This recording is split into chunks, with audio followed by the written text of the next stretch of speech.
Hey, welcome to another edition of the College 12 Pack. I am your host, Patrick Kahn. With me, as always, Tyler Natuno. If you're tuning in on YouTube, you're seeing him. On your right, to my left, Tyler, it seems like there's still football to talk about, but we got a lot of basketball we've got to get to with Caitlin Clark. With we're getting towards the Ides of March, and Ides of March means conference tournaments, getting ready for the selection show, getting ready for March Madness, which a lot of us are excited about. But I did want to start off with a football topic. Let's get that out of the way. The coaching carousel spins on, or it did briefly.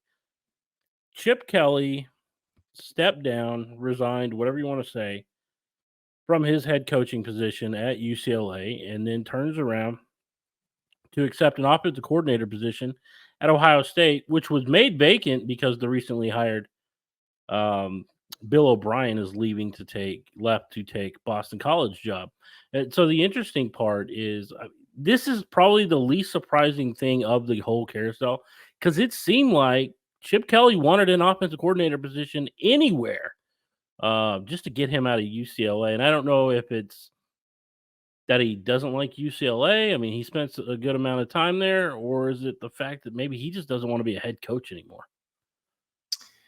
Yeah, I mean, I sort of lean toward the latter. I think that he to me pretty squarely falls into the camp of you know, coaches that we've seen, more old school minded coaches that are just not really about, and I don't say this like derogatorily, but just they're just not really about where this sport is heading. They don't want to be devoting so much of their time to recruiting and NIL negotiations and transfer portal scouting. Like they just want to coach football. So he's going to Ohio State to do just that, to be the offensive coordinator. It's just kind of a conversation for another podcast, but they've had phenomenal offseason. And then, bringing in a guy who's, still as good an offensive mind, I think, as pretty much anyone in the country is. But yeah, like you said, I mean, he was looking at NFL jobs. NFL jobs are the reason we're seeing this late cycle. I mean, there's been multiple domino effects. Obviously, the Saban retirement was its own deal, but then we saw, Hafley leave to be the Packers DC, which opened up the Boston College job for Bill O'Brien. So I think, the interest in coaches leaving for the NFL is why we've seen this cycle go so late. But it just kind of left UCLA at an awkward time in the cycle, trying to make a hire in February. I mean, National Signing Day is already wrapped up. The first transfer portal window is wrapped up. Guys that might have been interested in the job, like Jed Fish, have already been scooped up by other programs. So that kind of left them in a pretty awkward position to try to make a replacement hire.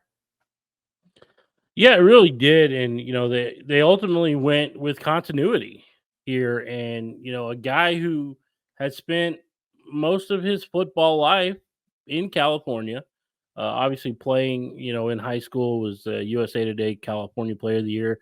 Talking about Deshaun Foster, who takes over as the head coach. He was a student assistant after playing for UCLA for 3+ years. Graduate assistant at UCLA, did 1 year at Texas Tech as the running backs coach under Cliff Kingsbury. And then since then has been with UCLA, and now he gets the head coaching job. I believe there was speculation that he was actually going to go to the NFL side of things. And then, well, nothing really happened in that regard. Now he's the head coach. And I think this is a good hire for one. You have a UCLA guy, a guy who believes in this program. Obviously, spent time as a student assistant, graduate assistant coach, and now he gets to run the program. So I think that's a great hire. He's a relatively young coach, so they needed some excitement somewhere at UCLA because going into this Big Ten in 2024, it's going to get tough. There's 18 teams in there, and then obviously you're bringing Washington, Oregon over along with USC. So we got some fresh blood going to the Big Ten, but also, as you alluded to just previously, Ohio State's loaded. And don't forget, Oregon's loaded up too. So it's going to be a tough go. So they needed a quality hire. And I think while he may not be proven as a coordinator, he doesn't have to focus on that. He can be that CEO walk-around head coach. Yeah, and just to clarify one thing, he did leave for the NFL very briefly. Took a job with the Raiders, I believe, as their running backs coach for less than 2 weeks, I think, if even Right. that. Right. So he's leaving to come back to UCLA. Had previously been on staff since I think 2017. I think was when he came back from that one year at 2017. Texas Yep. Tech. Yeah. So had been there for the entirety of the Chip Kelly era, and even prior to the Chip Kelly era. So obviously a guy, former player, a lot of familiarity, very exciting for him. I think it's great to see a guy like that get an opportunity like this, even if, maybe it only came about because of the timing of this whole thing. Would it have been a broader search if it was happening, in December, if they had ultimately chosen to fire Chip Kelly, like it sounded like they were going to before they upset USC? Does this search look very different? Probably. But I mean, I think, continuity hires make sense. There were a couple options they could have gone with, guys that would have brought continuity to the table. I think Foster's one that makes a lot of sense, though. A younger guy, former player, played in the NFL. I think all these things are appealing. It's going to be a tough job. Like you said, going into a Big Ten where it's really not clear where they stack up. I think it's really hard for me to evaluate what this football program even is in the modern era, because it's just, been a lot of inconsistency. It's been hard to manage consistent success there. But, I think this was as good a hire as they were going to make, barring something very shocking, a poach that we were not expecting. Yeah, I agree with you. I think the timing of it, coming just days after National Signing Day, obviously, and now UCLA players can enter the transfer portal because of Chip Kelly leaving. There's that 30-day window, so there's a lot of roster management that he's going to have to do. And let's not forget, we're less than 6 weeks, 8 weeks away from spring ball. So there's a lot to get done in this whole period. So they had to make the move quickly, given what was out there. I mean, that was probably the best route that they could go at this point, and we'll see how that all plays out. We'll get into that more as spring ball comes around, and even into the summer and into the fall as we get ready for a very wild 2024 season, which there's going to be a lot of change, including the college football playoff, which we'll save for another podcast to discuss what that all is going to entail. But I don't know if you know, but there's a big story for Thursday night.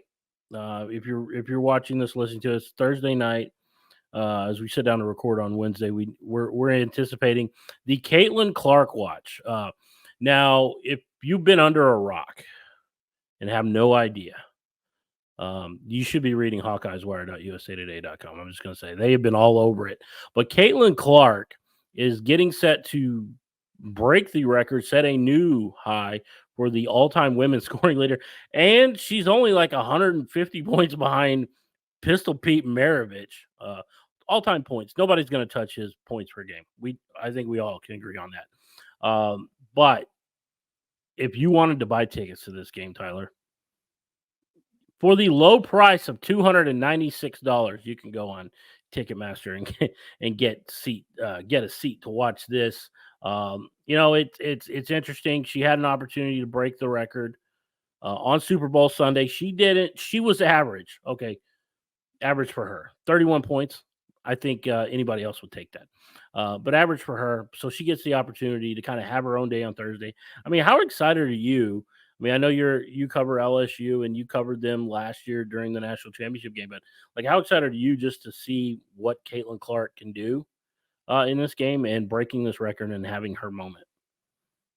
Yeah, I mean, so first of all, we're kind of just going to talk about it being a foregone conclusion. I mean, she's averaging, I want to say 32 point something points per game. So if she comes even close to hitting that average, she will break that record easily. By a lot. I mean, yeah, by a comfortable margin. So, I mean, I think it'll kind of just be more of a coronation than anything else for her for that game on Thursday night. But I think it's really exciting. I think it shows, I think the ticket price thing, I think, to me, is a really telling thing that you just brought up. And it's been the case for Iowa, not just this game, by the way. Like if you want to go to an Iowa game, home or away, the prices are crazy. And the same has been true for LSU too. They've sold out, I think, every road game they've played.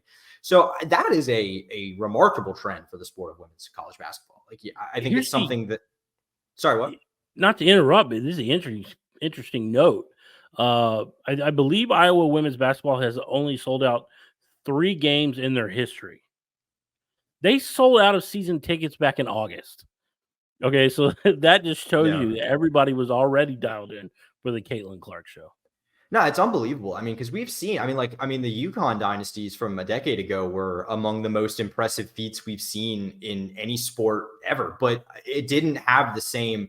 I can't really tell you what's changed. I'm not really sure, but something in the last few years, people really care about women's basketball. There's not just like an interest of people caring about their own teams, but there's casual fan interest that is unbelievable. It's really crazy to see it. And I think, like you said, it helps when you've got, players like Caitlin Clark that are doing phenomenal things. I mean, yeah, that Pete Maravich points per game record, that's probably unbreakable. But you know what? We thought his total points record might have been unbreakable too. I mean, we saw the guy from Detroit Mercy last year needed 5 seasons and he didn't even get there. He came close, but needed 5 years when Pistol Pete had, no 3-point line and no shot clock. So the fact that Caitlin Clark is even in the realm of possibility of doing that in 4 years is like, I can't put into words how unbelievable that is. Yeah, so if you don't have any plans Thursday night, I highly recommend watching Iowa versus Michigan. Likely not going to be too competitive because Michigan's not exactly a great team, but it's going to be a great moment for Caitlin Clark. And yeah, now it's once she sets that record on Thursday, we know it's going to happen. All eyes are going to be on the chase for 3,667 points as she tries to catch Pistol Pete Maravich. That is going to be an exciting time. That's going to be an exciting game. And Tyler, I know even casual people fans who don't actually watch are probably going to tune in. It's probably going to set some not just attendance records, but viewership. But And just let's real switch over quick, to sorry, the real yeah. quick Go ahead. before we move on, while you're on that, while you mentioned that point, like that has been a recurring trend throughout this season, by the way. Yeah. Women's college basketball games have outperformed men's games on a night, not just men's games, but other sporting events and other like NBA games. And it's been unbelievable Oh, the support that it gets. yeah, absolutely. And it's about time that they get some support because despite what you may think, they have some really good athletes and they have some really good games. And Caitlin Clark has kind of become the college version of Steph Curry with the range, with the shooting. But she's a double double, triple double type of player. So that just shows you how good she is. All right, but we're gonna switch over to the men's side. We're gonna talk about the Power Six conferences, kind of getting you ramped up for the remaining schedule. Roughly 3 weeks left, 6 to 7 games, depending on what conference you're looking at. Let's start it off with the ACC. And Tyler, I want to know who's your riser, and I'm going to handle top dog for the ACC. What team is on the rise as we march toward the end of the season? Yeah, so I've got Virginia on the rise. A team that I think a couple months ago we were talking about it being kind of a down year for Virginia basketball, and it certainly looked that way. Starting off, but they've been playing a lot better. They've been one of the hottest teams in the country recently. They're coming off a loss last night to Pitt, another Pitt team that's pretty hot right now. But they had prior to that were on an 8-game winning streak. Had gone from a team that was probably on the outside of the cut line for the tournament looking in to now being a team that's squarely in the tournament, sits at, I think, 10-4 in ACC play. So, in the mix to win that conference still even. So, I think a team that is really turn the corner. And then, you look at obviously wins they've got have become more impressive too. Like they beat Florida earlier in the season. That's a win that didn't look great at the time. Now looks a lot better than it did. So they've benefited from that as well. But a team that just really is playing a lot better at the right time. Yeah, I think so. And then obviously, I think you know where we're going to go when we start talking who's the top dog. And I think that's North Carolina, but you could argue that, they have their own issues. I mean, they lost to a Syracuse team who's not exactly bad, but that was a huge win for Autry in his first season as head coach at Syracuse. But North Carolina's got some tough games coming up, including a game against Virginia. They have to go to Virginia on February 24th. It's going to be a big game, and obviously the last game of the season at Cameron Indoor Stadium there against the Crazies at Duke. But I still think that North Carolina, when you look at their resume as a whole, they're one of the top teams. They've kind of slid down a little bit lately. 6-4 in quad one, 4-1 in quad two, and 4-1 in quad three. But I still think that they're the team to beat. regardless of what you think. And but I will tell you that loss last night kind of has opened the door for Duke to potentially kind of seize that, or Virginia, like you said, with how they've been playing as of late. But the ACC, as always, has always got some tough teams. But right now, for me, the class of the ACC is still going to be um, the North Carolina Tar Heels until proven otherwise. But I think it sets up for some great action down the stretch, and sets up for some great games in the ACC tournament. Uh, I think any combination of these three teams is what you should expect down at the end. Virginia, Duke, and North Carolina. I think those are the kind of the three that everybody's got their eyes on. Yeah, and I think that North Carolina would have been like the slam dunk top dog pick a couple weeks ago. Yeah. Sort of like you said, have backslid a bit since then. They've dropped 3 of their last 5, but the resume is still really impressive. 6 quadrant one wins, that's nothing to scoff at. You got the win over Duke, but like you said, you still got to play them again in Durham. So, if you lose, you split that season series, all of a sudden, you could very easily, surrender them, control of the regular season title, depending on what happens in some of these games down the stretch. Like you mentioned, that game against UVA could end up being really key, especially if Duke is able to get some revenge at Cameron Indoor. Absolutely. But hey, let's switch gears. Let's talk some Big 12. That's kind of my neck of the woods. I know that a little bit pretty well. Obviously, we know who the top dog is going to be, and we'll get to that in a moment, Tyler. But for me, the riser's got to be the Iowa State Cyclones, a team that I don't know that they had that kind of buzz preseason to be one of the top teams that people were going to pay attention to. But you have to look at it this way: they've won 6 of their last 7 games, including beating a Kansas team who is a tale of two different teams. They are Dr. Jekyll and Mr. Hyde. If you look at how they play on the road, how they play at home, they're coming off a 29-point drubbing by Texas Tech in Lubbock, but also they didn't have their best player, Kevin McCullough. But still, you have to like what Iowa State's been able to do. They've been able to sustain success. Like I said, 6 out of the last 7. And that's why I'm looking at Cyclones as a team who right now sit number 2 just behind the Houston Cougars for that number 1 seed in the upcoming Big 12 tournament. Yeah, I mean, and you'll notice a recurring trend here is just teams that are hitting their stride at the right time. And that's kind of what this Iowa State team is. I mean, they've been hovering in the top 10 of the net since early January. So it's nothing too new in that regard, but they've been very solid in conference play, and have those wins over Kansas and Houston. That really is, doing a lot for their resume right now. They're number 8 in the net. And so, yeah, I mean, it's a loaded Big 12. I feel like this is maybe a team we kind of forget about, but with the inconsistency that we've seen from Kansas, maybe this is a team that's going to push, the top dog in the conference. Yeah, the teams that you expect to be near the top, Kansas and Baylor, while they're still there, they've been very inconsistent this year, and Iowa State's kind of been able to take advantage. Like you said, those 2 big wins. But to me, maybe I'm a bit biased, but maybe not. Arguably, the Big 12 is the toughest basketball conference in the country. And that's saying something, considering it would not be surprising to see the Big 12 champion to have 4, 5, 6 conference losses just because of how tough it is night in and night out. Yeah, no, it absolutely is.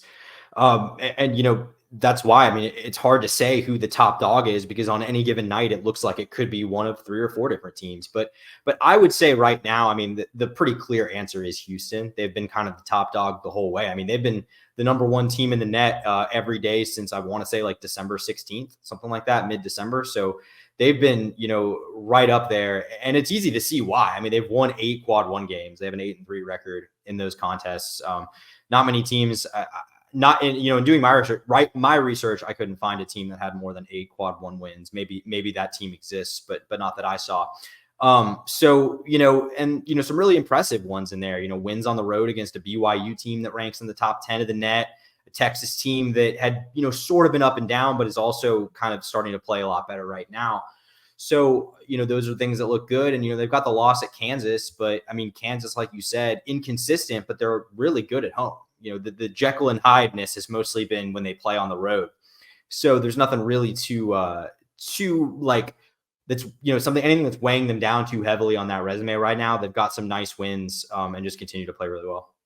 Yeah, and I think it's interesting you talk about the we're talking about Kansas on the road just recently. 4 straight losses on the road, and they got another one coming up on Saturday. Is they got to go to Norman and play an Oklahoma team who's in the top 25 and been playing a lot better. They did just get beat down a little bit by Baylor, but again, we talk about how Baylor is year in and year out seems to be one of the top teams. But let's head on over to the Big East. To me, the Big East is kind of tricky because it seems like it's top heavy and like nobody really pull like to me when I look at it, nobody's really running away with it.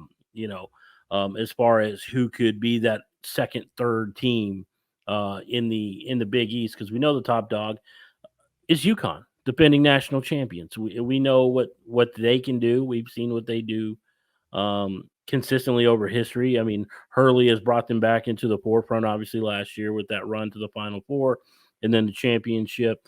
So, obviously, top dog, I'm going to stick with UConn. But, when it came to picking a riser, Tyler, how much did you struggle finding a good riser for this? Oh, this was the hardest conference for sure. There's just so much. It's so murky in the middle. Like you've got UConn, clearly the top team. UConn's probably, honestly, probably the most impressive team in the country right now. Riding a 12-game winning streak. They obviously defending champions. Like repeating's hard. No one's done it since my Florida Gators back in 2007. But right now they probably have to be the favorite to do so. But outside of them, you look beyond them in the conference. I mean, maybe Marquette kind of stands atop, with them in maybe that 1B tier. But beyond that, I mean, you've got a whole mix of teams that have, just a lot of inconsistency, good wins, bad losses, similar records, just kind of a mess. I'd say the one team that stood out to me, I think, as really sort of separated itself from the rest of the middle of the conference is Creighton, a team that sits, 15th in the net right now. They've been solid all year. There was never really a down stretch for them, but they've been really good. They have a good conference record. Kind of the issue they have with their resume is they don't have like the real marquee win in Big East play, lost to UConn and stuff. What's really helping them is they have a home win against Alabama back in non-conference play, which at the time didn't look great, but now Alabama's top 5 in the net. So that is doing a lot of work for them. But I'm curious to see where this team ultimately finishes in the standings and if they can make, a run at MSG. They had the game earlier this year where they lost to UConn by 14, failed to score 50 points in that game, but they got another shot at home against UConn coming up on next Tuesday. So that's going to be a game to watch. They have some good matchups. Seton Hall, St. John's, obviously, just because of, the head coach there, Patino. That's a game you're going to circle. But they close out the year against Marquette at home and then on the road against Villanova. So we'll find out a lot about Creighton kind of as we march on. Yeah, pun intended there as we march on. All right. Speaking of marching on, we're going to go over to the Big Ten. Again, we talk about a conference that's top heavy, it seems like. Nobody really wows me when I look at the teams. I mean, we know the team at the top, and we'll get to them in a minute. But your Risers, a team that's been known in the past to be a basketball power, and it kind of seems like we've talked about, they're hitting their stride at the right time. It seems like things are going well for them. And you want to talk about a team that plays up in Illinois. Yeah. I think the Fighting Illini, again, a team that we expect to be near the top of this conference year in and year out. They usually are. And I think, this year, I feel like people kind of wrote this team off a little bit earlier in the year, and I'm not really sure why. Like their only non-conference losses were to Tennessee and Marquette, which, I mean, certainly nothing too bad there. Two teams that are going to be probably top 2 or 3 seeds in the NCAA tournament. And then, they've been pretty solid in Big Ten play. They've won 4 of their last 5. The only loss in that span was on the road against a pretty good Michigan State team. So, I think that, they're a team that's really been hovering in the top 15 of the net like all year. People aren't really talking about them, but I think they're as dangerous as they usually are. And this is a team I think is going to get into the tournament as probably a 4 or 5 seed, something in that mix, and they're going to be pretty dangerous. Yeah, and led by a guy that I'm very familiar with, TJ Shannon. Now that he seems to have had his legal issues behind him, He's averaging 21.1 points per game. He's having the best season of his career. And that looks like it's only going to continue. So I think as long as they can ride TJ Shannon, they shouldn't have any problem because obviously he's done a phenomenal job of scoring, and that's why Illinois is a team you've got to pay attention to. Now, obviously, Purdue's the number one team. They're number two in the coaches poll behind who we previously talked about, UConn. Zach Edey he does what he does. Problem with him, and uh, he's kind of a one-sided type of player. He's a glass cleaner who will give you some points, but only if he's close to the boards. He doesn't have much of an offensive game outside of that. But still, who's going to match up with a 7'4" big man down low? The thing that they're going to have to figure out, Matt Painter, I'm looking at you, is to avoid that early round loss, because I think if they can really get into the thick of it, I think they're a team that can really make some noise. I don't know if they are championship material this year. It always seems like champions kind of come out of nowhere as we get into March, kind of like UConn did last year as a 4 seed. But they're a team that you're going to have to pay attention to, and they're a team that's really tough. And unfortunately, your early pick didn't work out so well. Wisconsin looks really bad, but I think Purdue is a team that you can lean on in the Big Ten at least until the tournament. Yeah, once again, sorry about that, Badgers fans. I kind of just jinxed your entire season, but whatever. But no, like I said, I think UConn is probably the team that I'm most impressed with right now. And then I think, Houston's obviously the team that it has the best, metrics per the net. But honestly, when I look at, like a blind resume test, there's nothing I don't think that impresses me as much as what Purdue's done this year. I mean, they're 8-2 in quad 1 games, and they're perfect against all other quadrants. Haven't lost to a quad 2, 3, or 4 opponent this season. That's really good. I think they've won 8 games in a row, I believe. And, like you said, this seems like a really solid Purdue team. Once again, I think the biggest question for Matt Painter, fair or not, he has been painted with this sort of, stereotype that he can't win the big games in the tournament, that they get upset and can't make those deep runs. Again, maybe that's not fair, but when you're coming off, becoming only the second team ever to lose to a 16 seed as the 1 seed, like, it is what it is. So yeah, that's going to be the big question for them, I think, is can they avoid, a similar heartbreak this time around? Because, I mean, once again, he's got a team that's, I think, good enough to beat pretty much anybody. Yeah, and like you said, you have that big man in the middle. He gives you an opportunity night in and night out, and that's why it's looking good for Purdue. Now we go over to Pac-12, and this is pretty wild because after this season, the Pac-12 will likely be no more. They're gonna have to find new opponents, and I believe they came up with the Mountain West scheduling alliance, kind of like they did for football. But one of those 2 teams that's in that scheduling alliance is going to be my riser pick, and we're talking about Washington State, the Cougs. Man, I'm telling you, the Cougs are on fire. They're winning a lot of games, and it's not a terribly impressive Pac-12, but they do hold a victory over Arizona.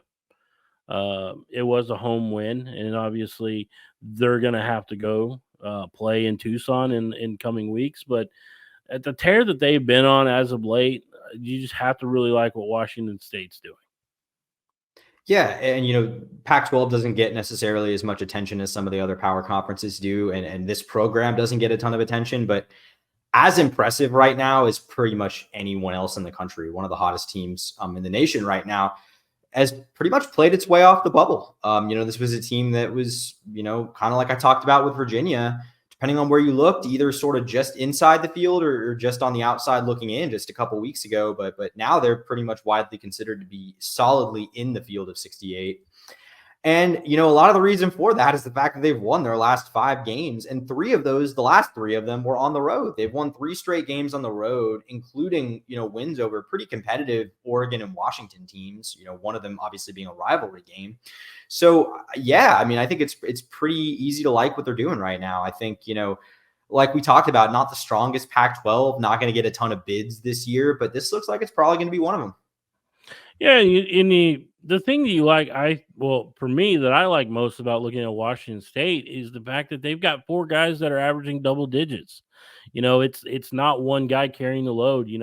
If it's Miles Rice who does a good job shooting from the outside, leads the team in scoring at 15.6, but right behind him is Isaac Jones, who's leading the team in rebounds. He's 15.5 points per game. He gives you that inside presence. It's not those two guys are leading the way, but it's not just those two. And I think when you have a well balanced team that can kind of spread it around, and that comes in handy, especially in tournament time. When they take away your key guy and you have other options to go with, it's not a one trick pony. So I think that's the reason why we're higher on the Cougs. And like you said, they're probably going to be one of those few Pac-12 teams that gets a bid. Uh, and they're looking strong right now. They're especially the streak that they've been on in the recent last couple of months. Yeah, I mean, they've been looking as strong as anyone in the conference, including maybe, the team that we're going to say is pretty universally the top dog. I mean, I think it's pretty hard to argue that it's anyone other than Arizona right now. Sort of a down year for the league, but Arizona's been pretty good. They sit at 19-5, which good record, not necessarily like overtly massively impressive on its face, but net loves them. They rank third in the net. And I think a lot of the reason for that is because they're just getting rewarded for scheduling a non-conference slate that was pretty brutal.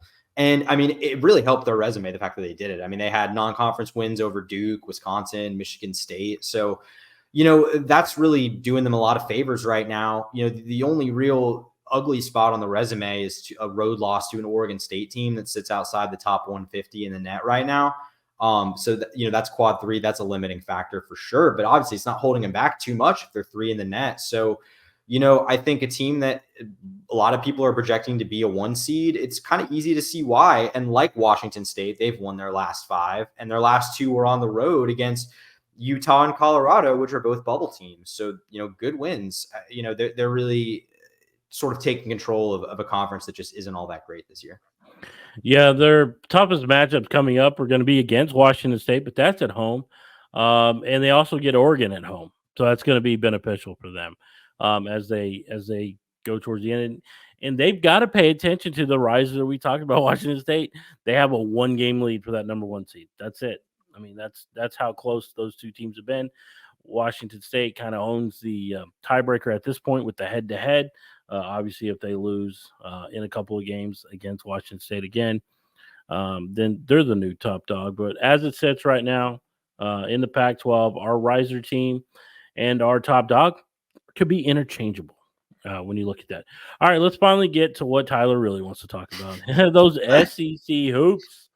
Tyler, I have a sneaky feeling that you're going to go full homer with your riser pick, despite the fact that on Tuesday night they had to survive against a not great LSU team.